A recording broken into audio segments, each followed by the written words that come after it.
Yazın bu tutları sirkeliyoruz. Bu tutlar ulu tutlar.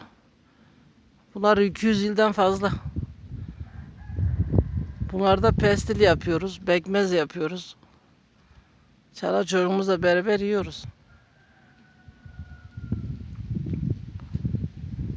Değerlendiriyoruz bunları.